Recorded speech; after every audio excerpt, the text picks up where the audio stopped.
ગરમીની શરૂઆત થતાની સાથે જ બજારમાં દ્રાક્ષનું વેચાણ શરૂ થઈ જતું હોય છે. કાળી દ્રાક્ષ છે આ, અને એને કોણકોણ દ્રાક્ષ તરીકે પણ ઓળખવામાં આવે છે.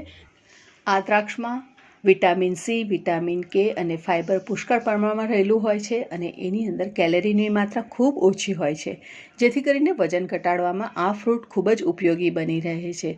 નિયમિત રીતે આ દ્રાક્ષનું સેવન કરવાથી રોગપ્રતિકારક શક્તિ તો વધે જ છે, અને સાથે સાથે કબજિયાતની સમસ્યા પણ દૂર થાય છે. એન્ટીઓક્સિડન્ટથી ભરપૂર હોવાથી આ દ્રાક્ષ સ્ટ્રેસ લેવલ ઓછું કરે છે અને સંક્રમણ રોકવામાં પણ મદદ કરે છે. તો આટલા બધા અદ્ભુત ફાયદા જે ફ્રૂટમાં રહેલા છે, તો એ ફ્રૂટની આપણે આજે રેસીપી બનાવીએ. સુપર સહેલિયાથી હું નિપા સ્વાગત કરું છું મારા કિચનમાં. ચાલો જઈએ મારા કિચનમાં આજે શું બને છે. તો અહીંયા આપણે આ દ્રાક્ષને 3 થી 4 કલાક પાણીમાં પલાળી દીધી હતી, અને ત્યારબાદ 3 થી 4 વાર સારી રીતે પાણીથી ધોઈ લીધી હતી, જેથી કરીને એમાં જે કેમિકલ લાગેલા હોય એ બધા દૂર થઈ જાય. આ દ્રાક્ષ અહીંયા મેં 3 કપ લીધી છે, અથવા તો વજનમાં જોઈએ તો 500 ગ્રામ. અને હવે આપણે એની અંદર અડધો કપ પાણી અંદર ઉમેરી લઈશું. ચિલ્ડ પાણી લેવાનું છે. અડધો કપ પાણી ઉમેરી લીધું, અને લગભગ 7 થી 8 નંગ આપણે નાના નાના બરફના ક્યુબ છે, તો એ મેં અહીંયા લઈ લીધા છે. હવે આપણે એની અંદર ઉમેરવાનું રહેશે તમારા ટેસ્ટ પ્રમાણે, અથવા તો મેં અહીંયા ½ ટેબલ સ્પૂન શેકેલા જીરાનો પાવડર લીધો છે, તો એને આપણે અંદર ઉમેરી લઈશું. ત્યારબાદ એની અંદર આપણે આદુની પેસ્ટ ઉમેરવાની છે, જે અહીંયા મેં 1 ટીસ્પૂન જેટલી લીધી છે. આદુની છીણ પણ તમે અંદર ઉમેરી શકો છો.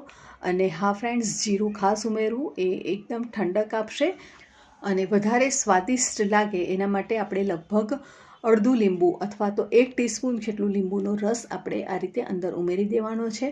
અને દરેક વસ્તુને આપણે મિક્સીની અંદર મૂકી અને આપણે એને બ્લેન્ડ કરવાનું છે. તો લગભગ આપણે એને 3 થી 4 મિનિટ માટે એને બ્લેન્ડ કરીશું, જેથી કરીને એકદમ સરસ સ્મૂથ પેસ્ટ બનીને તૈયાર થઈ જશે.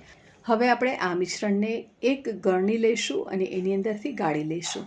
જો તમે ગાળવા ન માગતા હોય તો તમે ડાયરેક્ટલી પણ આ જ્યુસ અથવા તો આ શરબતનો ઉપયોગ કરી શકો છો, પણ તમને છોડા ચાવવામાં આવશે એટલા માટે આપણે એને પહેલાં ગાળી લઈશું.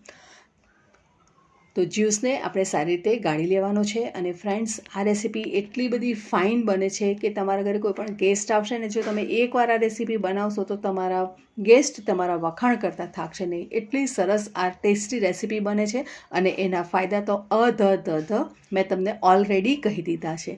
તો ચોક્કસ તમારા રસોડે આ એકવાર રેસીપી બનવી જ જોઈએ. તો તમે ફ્રેન્ડ્સ જોઈ શકો છો કે જ્યુસ છે બધો સરસ રીતે ગળાઈને બહાર આવી ગયો છે, અને એના જે છોડા છે તો એ અહીંયા ઉપર આવી ગયા છે. શરબતનો કલર જ ખૂબ સરસ દેખાઈ રહ્યો છે અને જોઈને પીવાનું મન થઈ ગયું છે. પણ હજુ એને વધારે સ્વાદિષ્ટ બનાવવા માટે આપણે અડધી ચમચી જેટલું ચાટ મસાલો અંદર ઉમેરી લઈશું. અને જો તમને ગમે તો થોડું સંચળ પાવડર પણ તમે એની અંદર ઉમેરી શકો છો, પણ મીઠું હું અહીંયા અવોઇડ કરી રહી છું. ચાટ મસાલો અહીંયા ઉમેર્યો છે એટલે ઓલરેડી એ સ્વાદિષ્ટ બની જ જશે. અને જો તમને ફુદીનો ગમે તો તમે ફુદીનો પણ થોડો 1/4 કપ જેટલો દ્રાક્ષની સાથે ક્રશ કરી શકો છો. કરી લઈએ પોર. તો આ રેસીપી ચોક્કસ તમારા ઘરે બનવી જ જોઈએ, અને તમારા ગેસ્ટ માટે કે તમારા ફેમિલી માટે પણ તમે ચોક્કસ બનાવીને એન્જોય કરજો. રેસીપી કેવી લાગી મને ચોક્કસ કોમેન્ટ બોક્સમાં લખીને જણાવો. અને હા, થોડા આપણે બરફના ક્યુબ પણ અંદર ઉમેરી લઈશું, જેથી કરીને એકદમ ચિલ્ડ શરબત બને. અને થોડું ગાર્નિશ કરી લઈશું, જેથી કરીને દેખાવમાં પણ સરસ લાગે. અને કહેવાય છે ને કે નજરને ગમે તો જીભને ચોક્કસ ગમશે જ.